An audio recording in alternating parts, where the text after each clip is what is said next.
Nous allons parler stress aujourd'hui, parce qu'on parle beaucoup du corona, mais vous savez que le stress devient une vraie pandémie. Ok ? Sachez que juste l'année dernière, il a impacté des millions de personnes, beaucoup plus facilement et beaucoup plus radicalement que n'importe quelle autre maladie. Ok ? Et à cause du coronavirus, nous sommes tous isolés, ok, les uns les autres. Ça veut dire que on peut pas obligatoirement sauvegarder notre espace personnel. On est obligé de construire nos limites personnelles, en tout cas de façon un petit peu plus rigoureuse. Mais à l'intérieur de chacun d'entre nous, il y a des opportunités cachées qui peuvent nous aider à surmonter ce stress. Et on va voir aujourd'hui, vous et moi, comment les utiliser. Dans le contexte de ce qui se passe dans le monde, nous avons également des crises personnelles. On a la perte d'un être cher, le divorce, la perte d'un emploi, n'importe quel autre problème. Toutes ces situations empêchent le fonctionnement harmonieux et notre développement personnel. En clair, imaginez l'énergie vitale qui s'écoule comme un sablier. Et comment vous pouvez apprendre non seulement à préserver vos ressources, mais aussi à les augmenter. Non seulement pour survivre, mais aussi pour utiliser pleinement tout le temps qui nous est donné dans notre vie. Sachez que chaque personne possède 6 canaux de ressources. 6 canaux de ressources. 6. Et le modèle que je vais vous proposer pour les décrire, je l'ai emprunté à mes collègues israéliens et je l'utilise dans ma pratique. Le modèle, on appelle ça le modèle multidimensionnel de la résilience interne. Ils ont appelé ça BASIC. Ok ? BASIC. B-A-S-I-C. Vous allez comprendre pourquoi. Modèle multidimensionnel de la résilience interne. Et ce modèle BASIC décrit les canaux de ressources que nous utilisons pour surmonter les difficultés de la vie et d'augmenter notre efficacité. En fait, pourquoi BASIC ? Parce que dans cette abréviation, chaque lettre a sa propre signification. Par exemple, on a believe, B pour believe. Ok ? Ça va être nos philosophies de vie, nos croyances, nos valeurs. Le A, ça va être affect, pour tout ce qui va être nos sentiments. Le S pour social, c'est comment on est inscrit dans la société. Et puis le I pour imagination. Ça va être notre côté créatif. Et puis le C pour la pensée consciente, tout ce qui va être notre psychologie, notre physiologie. Pour dériver et se souvenir des canaux, on va utiliser d'autres mots pour que ce soit plus approprié, d'accord ? Mais je vais revenir sur chacun d'entre eux. D'abord, la première ressource que nous avons, ce sont nos sentiments, nos émotions, ok ? Ça, c'est la manifestation et l'expression de nos sentiments et de nos émotions. Dans notre culture, nous divisons nos émotions entre bonnes et mauvaises. Ça veut dire qu'on peut facilement attribuer l'amour, le soin, la gratitude à ce qui est bon, et la méchanceté, la colère, la peur, l'irritation, l'envie, la cupidité, à tout ce qui va être mauvais. Alors, on fait quoi de la pitié, de la satisfaction de soi, de l'anxiété, de la culpabilité, ou de la honte? Quelles émotions sont justes et autorisées et celles qui ne le sont pas? En fait, il faut beaucoup d'énergie pour combattre les émotions qu'on dit négatives. D'accord ? Vous savez que en neurosciences, il n'y a aucune émotion négative. Les émotions sont utiles. Je vous rappelle que émotion, ça vient de emovere, et extérieur, movere, mouvement. Le principe même d'une émotion, c'est de nous mettre en mouvement vers l'extérieur. Donc il ne peut pas y avoir d'émotions négatives. Il peut y avoir des émotions désagréables, mais en aucun cas elles peuvent être négatives. Mais on garde cette expression négative parce que c'est comme ça qu'on parle dans le grand public. Ok ? Nous ne remarquons pas comment, en fait, la plupart du temps, nous perdons cette énergie. Même si nous réalisons ce qui se passe, c'est difficile de gérer ce processus, franchement. Je peux pas être en colère contre ma mère, je peux pas être en colère contre mon enfant, mon conjoint, un parent malade, enfin bref, la liste est très longue. Je ne peux pas, mais je suis en colère, et pourtant je le suis, quoi. Tous les spécialistes conseillent d'accepter vos sentiments. Alors, comment ça se passe dans la pratique ? Et est-ce que ça aide quand nos émotions nous déchirent ? Est-ce que nous pouvons, par exemple, affecter nos émotions ? Moi, je dirais que nous ne pouvons pas. Nous ne pouvons gérer que notre propre réaction sur leur manifestation. En clair, permettre à vos sentiments d'être, les accepter, c'est vrai que c'est pas une tâche facile. Et parfois, toute la vie ne suffira pas pour y faire face, c'est vrai. Mais apprenez que chaque notion est intelligente et a sa propre raison d'être. Donc la prochaine fois que vous allez ressentir les choses, plutôt que de les refouler ou de les rejeter, soyez toujours dans l'acceptation. Par exemple, répétez-vous 3 fois « J'accepte ce que je vis et j'en fais quelque chose d'intelligent. » J'accepte ce que je vis et j'en fais quelque chose d'intelligent. 3 fois. J'accepte ce que je vis et j'en fais quelque chose d'intelligent. C'est-à-dire que le fait de vous poser 3 fois va augmenter votre niveau de conscience par rapport à ce que vous vivez. Si par exemple vous êtes en colère, j'accepte ce que je vis. Je suis en colère. Et j'en fais quelque chose d'intelligent. Comment je peux transformer cette colère? Ok? Ça, c'est très important. C'est un outil simple, mais je peux vous garantir que si vous l'employez à bon escient, il va vous permettre de reprendre le contrôle émotionnel beaucoup plus facilement que vous pourriez l'imaginer. Deuxième chose, tout ce qui va être esprit, logique, tout ce qu'on appelle la dimension cognitive. D'accord? On va mettre en évidence le premier et l'arrière-plan. On va déterminer ce qui est primaire et ce qui est secondaire dans la vie. Quand on transfère un problème au rang de problème, il a une solution. Pour clarifier la situation, il est important de répondre vous-même à certaines questions. Par exemple, qu'est-ce que je sais de la situation? Qu'est-ce qui est vrai? Quelles sont mes prédictions, mes hypothèses par rapport à ça? Qu'est-ce que je peux faire pour vérifier l'exactitude de mes informations? Ce que je ne sais pas et ce que je ne peux pas savoir. Quel est mon niveau de contrôle? Qu'est-ce que je peux faire dans cette situation? Qu'est-ce que je ne dois pas faire? De quelles connaissances, compétences, capacités ai-je besoin pour résoudre ce problème? Est-ce que j'ai besoin d'aide? Est-ce que j'ai besoin de conseils d'autres personnes? Où est mon point d'appui dans cette situation? On peut avoir beaucoup de questions, d'accord? Quand nous comprenons les conditions du problème, les solutions vont devenir beaucoup plus logiques et beaucoup plus importantes. Moi, dans ce cadre-là, je vous invite à écrire votre problème. Parce qu'un problème, si je ne l'ai pas formulé, vous savez qu'on est tous liés à l'espace et au temps dans la vie. D'accord? Si je ne pose pas un problème, dans ma tête, c'est comme un gaz, il va prendre tout l'espace. À partir du moment où je pose un problème et que je l'écris, je lui donne de l'espace et je lui donne du temps. À ce moment-là, les solutions sont beaucoup plus faciles à poser. Et puis après, on se pose toutes les questions que je vous ai posées là, juste pour voir finalement, pour cerner le problème. Et vous allez voir que c'est grâce à ces connexions neuronales que vous allez faire à travers les questions, parce que ce sont des questions dites névralgiques.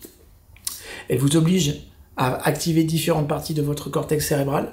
Et bien en fait, en vous posant ces questions-là, vous allez voir que naturellement, dans les heures qui vont venir, des solutions vont se proposer à vous parce que vous serez dans un état créatif. Autre chose, le troisième point, c'était les croyances. Ok? Si je sais pourquoi, ça veut dire que je vais trouver la réponse au comment. Vous connaissez tous le célèbre psychologue Viktor Frankl qui a survécu aux horreurs des camps de la concentration. Ok, des camps de concentration parce que il restait fidèle à lui-même, à ses convictions et à ses croyances.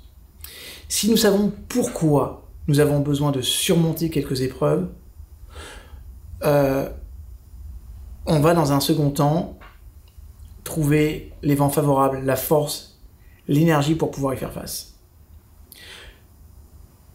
Comprenez toujours le pourquoi, il sera beaucoup plus facile de fabriquer le comment.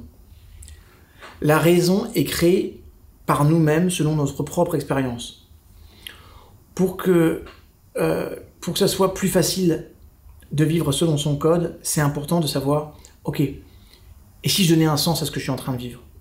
Ok, ça peut être le code du bâtisseur du communisme, le code des voleurs, la philosophie religieuse. Tout ça là, c'est fondamental pour la foi. La personne profondément religieuse va voir dans ce qu'il vit sa propre voie, sa propre foi, et accepter tout ce qui se passe d'un point de vue de la philosophie du code. Ok? Et c'est simple et compréhensible pour lui. À partir du moment où je comprends que ça rentre dans une case qui est en lien avec mes croyances, à ce moment-là, ça va beaucoup plus facilement m'aider. Et je vous rappelle juste une chose, la foi, c'est une ressource puissante. Il est important de définir sa foi. Okay. Il existe une catégorie de personnes qui donnent la priorité au service des autres. Et par exemple, ça va être leur étoile directrice. Après tout, quand quelqu'un a besoin de nous, quand notre aide est demandée, la vie va nous apporter quand même beaucoup de choses assez sympathiques. Mais ce que je veux juste que vous compreniez là, à travers ce que je suis en train de vous dire, c'est que ayez votre propre code de conduite, dans laquelle vous pouvez mettre vos convictions spirituelles, religieuses, si vous en avez. Mais c'est quoi vos règles de vie? À quoi vous donnez priorité? Qu'est-ce qui est vraiment important pour vous? Du coup, en fait, tout ce que vous allez vivre, vous allez pouvoir le classer, savoir est-ce que ça rentre là-dedans ou pas. Par exemple, si ta valeur principale, c'est la générosité, tu vas pouvoir te savoir si ce que tu fais aujourd'hui est généreux ou pas. Vous voyez ce que je veux dire? C'est très important. Quatrième point qui est fondamental, c'est tout ce qui est société. Dans la société, on y met les personnes proches, nos amis, la famille. Ça, c'est l'aide de votre entourage, votre soutien personnel. La première chose, et probablement la plus importante à apprendre, c'est de demander du soutien et de l'aide quand on en a besoin. Alors pourquoi c'est important? Parce que la personne elle-même connaît comment on peut le soutenir, on peut vous soutenir. Si tu m'aimes, tu vas deviner. Ok? C'est une illusion profonde. Parfois on pense que les personnes que l'on aime savent qu'on est mal, qu'ils devraient être là. Du coup on est frustré. Non, non, non. Quand vous n'êtes pas bien, vous demandez de l'aide. L'autre ne devinera pas. Malheureusement, des millions de personnes vivent dans cette illusion. À cause d'elle, les mariages, les relations s'effondrent. Nous ne savons pas demander et nous vivons dans notre propre cadre. C'est honteux. Qu'est-ce qu'ils vont penser de moi? À quoi vais-je ressembler? Quelqu'un nous a dit un jour que demander, c'est le lot des faibles. Et nous avons fait un vœu de silence. Mais jusqu'à ce que les gens apprennent à exprimer leurs désirs et leurs expériences, le monde tombera dans l'incompréhension. Il n'y a pas des choses plus destructrices pour des relations que des attentes déçues. Mais nous les formons dans nos propres idées. En clair, nous ne vivons pas avec une personne réelle, mais avec nos propres attentes envers elle. Et nous nous offensons, à cause d'eux, nous nous fâchons, nous nous disputons. Mais en fait, vous avez juste besoin de voir une personne vivante et réelle à côté de vous. Selon nos propres attentes, nous essayons de donner notre amour aux autres. Et très souvent, nous ne pensons pas si ils sont prêts à l'accepter. Nous avons bouleversé notre équilibre interne entre prendre et donner. En clair, nous ne comprenons pas combien et à qui nous sommes prêts à donner et comment nous pouvons faire face à ce qu'ils nous donnent. Donc c'est important de donner, c'est important de prendre aussi, et de recevoir plus que de prendre. C'est important de donner, mais surtout, demandez de l'aide à votre entourage, demandez du soutien quand vous en avez besoin. C'est extrêmement important. Cinquième point, c'est le corps. Okay? Tout ce qui concerne les aspects physiques de notre vie, c'est ça le corps. Ici, moi j'inclus non seulement l'éducation physique, le sport, mais aussi les pratiques corporelles qui aident à travailler en lien avec notre esprit, parce que ça fait partie de notre interaction avec le corps. La santé physique, la santé psychique, c'est la base de notre personnalité. Chacun d'entre nous fait des plans pour le futur, vit avec les attentes, et sait bien comment tout s'effondre en cas de maladie. Nous oublions qu'à la naissance, nous ne recevons qu'un seul corps, qui endure souvent de telles souffrances que vous ne souhaiteriez pas ces mêmes souffrances à votre ennemi. Mais les principaux ennemis, pour lui, c'est qui? Nous-mêmes. Nous mangeons plus que nous avons besoin, et pas ce qui est bon pour nous. Nous consommons de l'alcool, des drogues. Nous ne prenons pas soin de notre corps, comme si c'était la tâche de quelqu'un d'autre. Mais en fait, elle est à nous. Mes collègues israéliens ont dit que Dieu nous donne l'âme et notre corps, c'est la bouteille où l'âme est gardée, le réceptacle. Et la responsabilité personnelle de chacun, c'est de prendre soin de cette bouteille. Souvenez-vous de ça. Avec toute votre activité, votre fatigue, cherchez un moment et un lieu pour faire de l'exercice physique. Pratiquez la respiration, la cohérence cardiaque. Surveillez votre sommeil et votre alimentation. Et le corps vous le rendra, je vous le dis. Ne négligez pas de vous référer à des spécialistes si vous en avez besoin. Okay? Ça peut être des médecins, des psychologues, des formateurs, des masseurs, des youtubeurs. tous ceux qui vous aideront à prendre soin de votre corps sont extrêmement importants. Et puis le 6e point, parce que j'ai dit qu'il y avait 6 points, c'est l'imagination. Ok ? C'est l'auto-expression de vous-même dans la créativité. C'est la gestion de votre état à travers l'art, la créativité, l'humour. Alors, c'est pas pour rien qu'une personne se propose d'avoir un hobby dans sa vie. Quelqu'un va aimer dessiner, collectionner des timbres, rénover des voitures rétro. Ok ? Notre imagination est beaucoup connectée avec la logique de plaisir. Quelqu'un va aimer s'asseoir en silence pendant la pêche. Une autre personne va aller voir une nouvelle exposition ou profiter de sa collection et la partager. Personne peut dominer votre imagination. Personne. C'est dans notre imagination qu'il y a notre océan de possibilités. Mais c'est tellement difficile à trouver que c'est vraiment intéressant. Mais si vous avez réussi, c'est de la chance, parce que vous avez une source d'inspiration inépuisable, donc tant mieux. Mais croyez-moi que si vous mettez en place ces 6 choses-là dans votre vie, et que vous posez sur, par exemple, tiens, j'ai une période de stress, comment je pourrais mettre mon imagination au service de ça ? Quel type de soutien je pourrais avoir ? De quelle façon je pourrais gérer mes émotions ? Ou quel type d'émotions j'aimerais vivre par rapport à ça ? On peut les programmer, vos émotions. D'accord ? Nos émotions. Voilà. Menez une réflexion sur ces 6 points-là. Et regardez, tiens, moi je vous pose une question. Parmi ces 6 ressources-là, quelle est celle que vous n'utilisez pas assez ? Partagez, likez, je vous aime. Mais partager et liker, ça peut faire du bien à tout le monde. Parce qu'on est là pour faire du bien à tout le monde.